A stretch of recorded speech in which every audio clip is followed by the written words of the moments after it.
जय श्री कृष्ण। श्रीमद् भागवत गीता के 14वें अध्याय का पाठ। हे अर्जुन, संसार में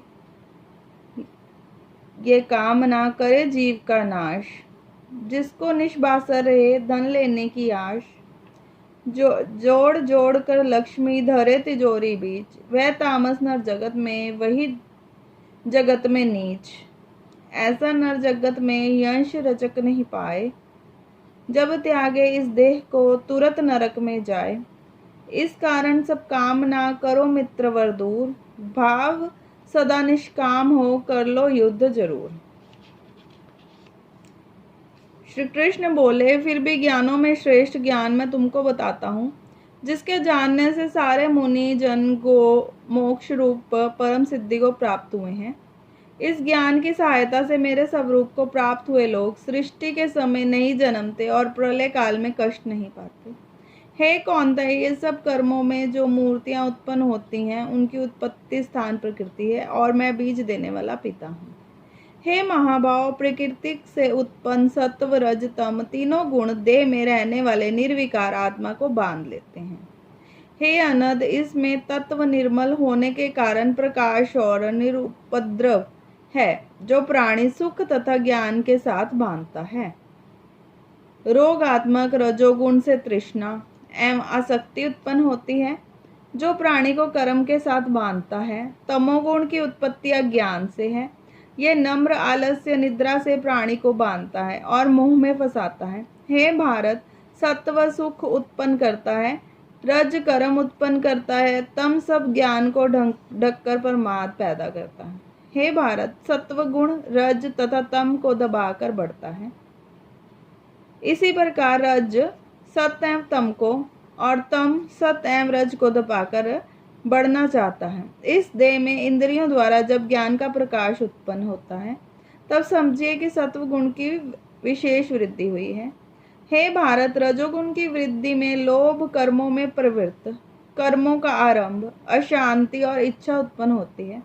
हे कुरुनंदन, तमोगुण की प्रबलता में अविवेक, अनुधम, प्रमाद एवं मोह ये सब होते हैं। जब देह को सतोगुण के उदय में मृत्यु होती है, तो वह ज्ञानियों के प्रकाश में लोक को पाता है।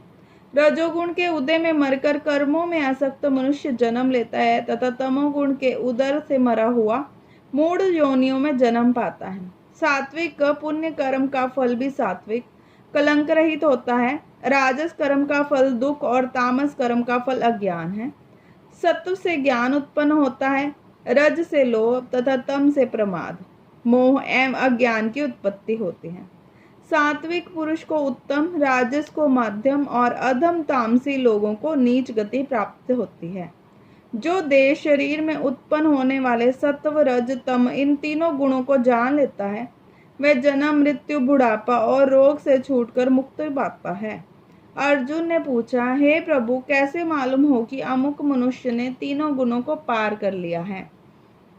उसका क्या बर्ताव है? किन उपायों से वह तीनों गुणों को त्यागता है? हे पांडुनंदन, प्रकाश प्रवृत्ति होने में उनकी इच्छा ना करे, उदासीन मनुष्य के समान जिसको सुख दुख समान है और गुणों में कर्म होते ही रहते हैं, ये जानकर जो निश्चय रहता है और कभी विचलित नहीं होता, जिसको सुख एवं दुख, मिट्टी पत्थर तथा स्वर्ण, प्रिय और अप्रिय, निंदा एवं स्तुति समान है, जो धीर है, जिसने सभी बखेड़े छोड़ दिए हैं, उसे गुणातीत कहते हैं। जो अन्यन भक्ति से मुझे पूजता है, वह इन तीनों गुणों को जीतकर ब्रह्म भाव को पाता है, क्योंकि ब्रह्म का और विकार रहित मोक्ष का तथा सनातन धर्म के अखंड सुख का भंडार मैं ही हूँ। 14वें अध्याय का महात्म। श्री नारायण जी बोले, हे लक्ष्मी, उत्तर काशी के राजा सूर्यवर्मा की संकल द्वीप के राजा के साथ प्रीति थी। एक बार राजा ने संकल द्वीप में बड़े ज्वारात, मोती, घोड़े, बहुत कीमती सामान भेजे। तब कश्मीरी राजा के मन में विचार आया कि मैं क्या भेजूं।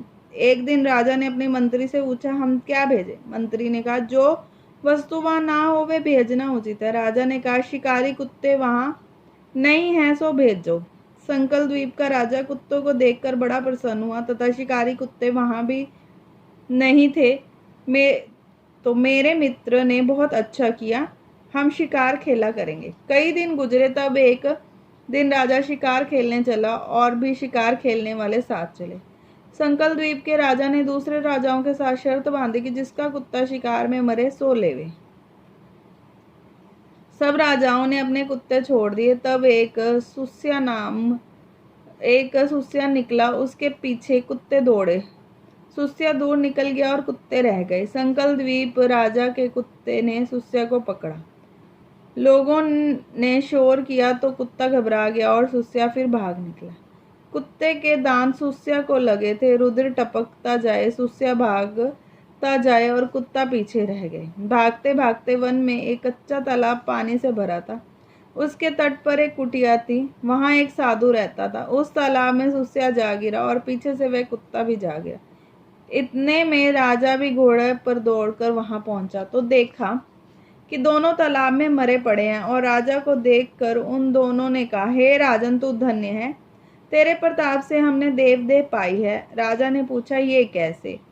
उन दोनों ने कहा, हम नहीं जानते, इस जल के छूने से हमें देवदेह मिली है। राजा बोला, मेरे भाग्य धन है जो तुम्हारा उद्धार हुआ। इतना कह दोनों बैकुंठ को गए। राजा ने नमस्कार करके पूछा, हे संत जी, वार्ता कहो।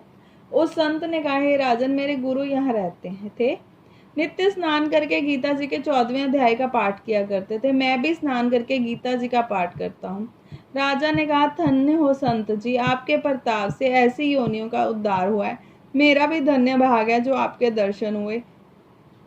मुझे इनकी पिछली कथा सुनाओ। संत ने कहा, हे राजन, ये सुस्या पिछले जन्म में भ्रष्ट हुआ था और ये कुत्ता उसकी स्त्री थी। इसने स्त्री को बहुत खिंचाया। स्त्री ने विष देकर इसे मार दिया।